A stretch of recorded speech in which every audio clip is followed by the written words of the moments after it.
इतने बड़े आसमान को बनाने वाला अल्लाह कैसा होगा? कोई तो है इन बादलों से बारिश बरसाने वाला।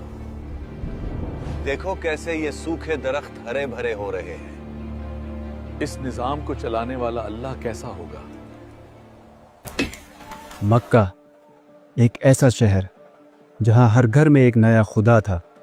हर कबीले का अलग खुदा, हर ज़रूरत का अलग खुदा, हत्ता कि अल्लाह का घर काबा भी हुबल, लात, मनात और उज़्ज़ा जैसे इन नाम निहाद खुदाओं से भरा हुआ था।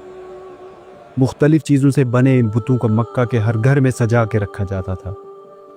बुत परस्ती इस कदर थी कि बुत मक्का वालों की तिजारत का सबसे अहम हिस्सा बन चुके थे, जिन्हें बेचा और ख़रीदा जाता था। अपने हाथों से बनाए गए इन खुदाओं को खुश करने के लिए लोग तरह तरह के मेवे, खाने पीने का सामान और कीमती तोहफे उनके सामने रखते थे। उनका अकीदा था कि ऐसा करने से उनके ये नाम निहाद खुदा खुश होते हैं। अरकम भाई, कहाँ से आ रहे हो?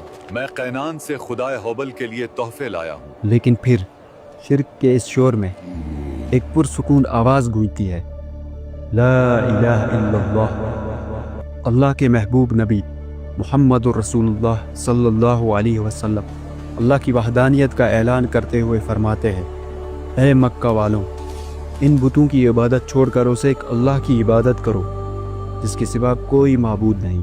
अल्लाह के नबी सल्लल्लाहु अलैहि वसल्लम के इस पैगाम ने मुशरिकीन मक्का को बेचैन कर दिया। ये कैसी गुस्ताखी है? ये हमारे खुदाओं की तौहीन है। क्या हम अपने खुदाओं की इबादत छोड़ दें? हरगिज नहीं। उन्होंने रसूलुल्लाह सल्लल्लाहु अलैहि वसल्लम से ऐसा सवाल पूछा जिस सवाल ने आसमान का सीना चीर कर रख दिया। अपने खुदा का तारुफ तो कराओ। वो किस चीज से बना है? वो कैसा है?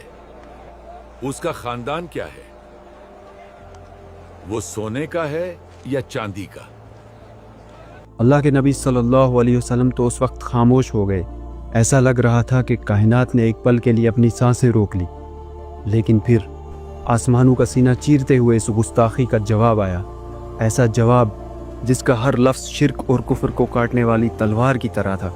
अल्लाह का वो तारुफ जिसके बाद किसी तारुफ की गुंजाइश न रही। ये निचोड़ है कुरान की छोटी सी उस सूरह का जो 1/3 कुरान के बराबर है।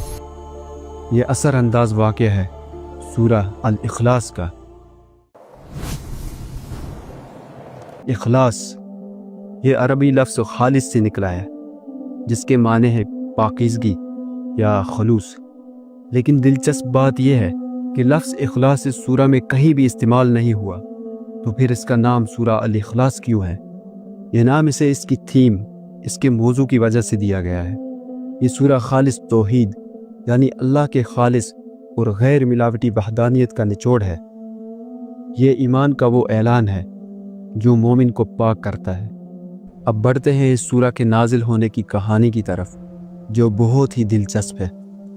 बहुत से उलमा का कहना है कि ये सूरह मक्की है, यानी ये सूरह मक्का में नाजिल हुई और मक्का में इस्लाम के इब्तिदाई दौर में ही नाजिल हुई।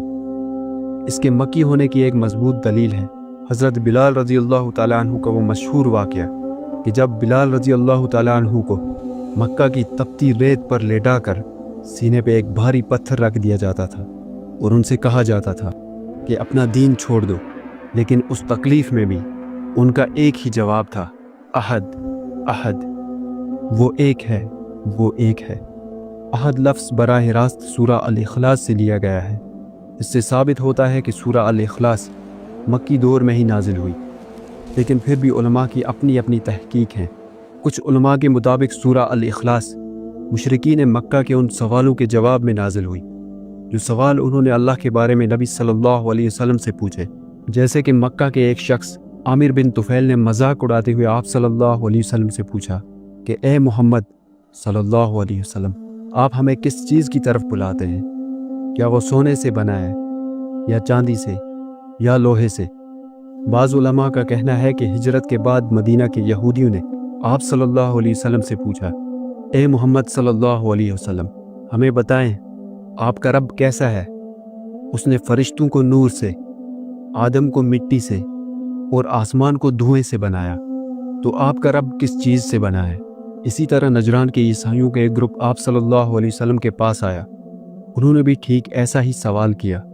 ہر کوئی ایک جسمانی تعارف چاہتا تھا، کیونکہ وہ ایسے معبودوں کے عادی تھے جو پیدا ہوتے تھے، جن کے خاندان ہوتے تھے، جو مختلف چیزوں سے بنتے تھے اور جن کا خاتمہ بھی ہوتا تھا۔ ان تمام سوالات کے جواب اللہ نے سورہ الاخلاص کی صورت میں نازل کیا۔ اب اس سورہ کا لفظ بلفظ مطلب سمجھتے ہیں۔ اس میں ٹوٹل 4 آیات ہیں۔ قل هو اللہ احد، کہہ دیجئے کہ وہ اللہ ایک ہے۔ یہاں اگر واحد لفظ آتا تو اس کا مطلب بھی ایک تھا، لیکن اس ایک کے بعد 2، 3 یا 4 بھی آ سکتے تھے، یعنی گنتی کا واحد۔ مگر یہاں واحد نہیں بلکہ احد لفظ آیا ہے۔ احد کا مطلب ہے مطلق وحدانیت، ایبسولوٹ وننس، وہ ایک جس کے بعد کوئی دوسرا نہیں آتا۔ احد لفظ عربی زبان میں قرآن کے بعد صرف اور صرف اللہ کے لیے استعمال ہوا ہے۔ دوسری آیت ہے اللہ الصمد، اللہ بے نیاز ہے۔ الصمد کے کئی معنی ہیں، جیسے کہ انڈیپینڈنٹ، پرفیکٹ۔ الصمد اللہ کی ایک صفت ہے کہ اللہ کسی کا محتاج نہیں، بلکہ ساری مخلوق اسی کی محتاج ہے۔ وہ نہ سوتا ہے، نہ کھاتا ہے، نہ پیتا ہے، بلکہ وہ ان ساری ضروریات سے پاک ہے۔ الصمد کا ایک معنی یہ بھی ہے کہ وہ ذات جس کی طرف مصیبت اور پریشانی میں رجوع کیا جائے۔ لم یلد ولم یولد، نہ اس نے جنا نہ وہ جنا گیا۔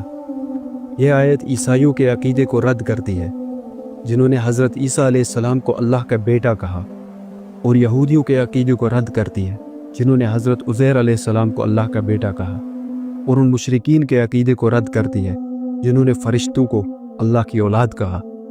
کسی کے پیدا ہونے یا کسی کی پیدائش کا ذریعہ بننے کا مقصد ہوتا ہے اپنی نسل کو آگے بڑھانا، اور یہ وہی مخلوق کرتی ہے جنہیں اپنی نسل کے ختم ہو جانے کا ڈر ہو، جیسے انسان، حیوان، پرندے وغیرہ۔ لیکن اللہ ہمیشہ رہنے والا ہے، اس لیے اسے نہ نسل کی ضرورت ہے نہ ہی خاندان کی۔ یہاں پہ یہ بھی کلیئر ہو جاتا ہے کہ اللہ اس چیز سے بھی بالکل پاک ہے، نہ وہ کسی کی اولاد ہے نہ اس کی کوئی اولاد ہے۔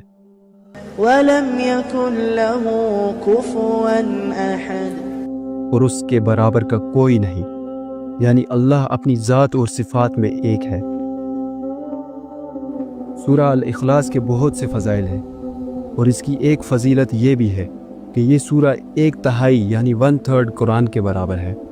علماء کرام فرماتے ہیں کہ پورا قرآن بنیادی طور پر 3 حصوں میں تقسیم ہے۔ توحید یعنی اللہ کی پہچان، اللہ کی وحدانیت، رسالت، نبوت اور الہی قانون یعنی وہ لاز جن سے ہمیں پتہ چلتا ہے کہ کیا کرنا ہے اور کیا نہیں کرنا، آخرت یعنی آخرت کا دن۔ سورہ الاخلاص خالص توحید ہے۔ یہ قرآن کے پہلے اور سب سے اہم حصے کی سمری ہے، اس لیے اسے سمجھ کر پڑھنا گویا قرآن کے سب سے بنیادی پیغام کو اپنے اندر زندہ کر لینا ہے۔ اس آسان سی اور چھوٹی سی سورہ کی فضیلت ہمارے تصور سے بھی بہت اونچی ہے۔ اس سورہ سے محبت کا صلہ جنت ہے۔ ایک صحابی اس سورہ کو ہر نماز میں پڑھتے تھے۔ جب آپ صلی اللہ علیہ وسلم نے وجہ پوچھی تو انہوں نے کہا، اس سورہ میں اللہ کی صفات ہے، اس لیے مجھے اس سے محبت ہے۔ تو آپ صلی اللہ علیہ وسلم نے فرمایا، تمہاری اس سے محبت تمہیں جنت میں لے جائے گی۔ سورہ الاخلاص صرف ایک سورہ نہیں، یہ آپ کے اور میرے رب کا تعارف ہے۔ یہ ایسا آئینہ ہے جس میں ہمیں اللہ کی ذات کی جھلک دکھائی دیتی ہے، پاک، بے مثال اور ہر ضرورت سے بے نیاز۔ ایک مومن کی حیثیت سے سورہ الاخلاص کو معنی کے ساتھ پڑھنا ہمارے لیے بے حد ضروری ہے، کیونکہ ہر رشتہ پہچان سے ہے، اور اللہ کے ساتھ ہمارا رشتہ تبھی مضبوط ہو سکتا ہے جب ہم اللہ کو پہچان پائیں گے، کیونکہ اللہ کو پہچاننا زندگی کا سب سے بڑا ٹریجر ہنٹ ہے، اور سورہ الاخلاص اس خزانے کا نقشہ ہے۔ اور ایک ضروری بات، ہر انسان کی زندگی میں اتار چڑھاؤ تو آتے ہی رہتے ہیں۔ جب بھی برے حالات آپ کو گھٹنے ٹیکنے پر مجبور کر دیں تو ایسے میں اس ذات کی طرف رجوع کریں جو الصمد ہے۔ اس ایمانی سفر کو جاری رکھنے کے لیے ایمانی فائٹ ٹاکس کے ساتھ جڑے رہیں۔ اگر یہ ویڈیو آپ کے لیے تھوڑی سی بھی ہیلپ فل رہی تو کامنٹس میں اپنے خیالات کا اظہار ضرور کریں۔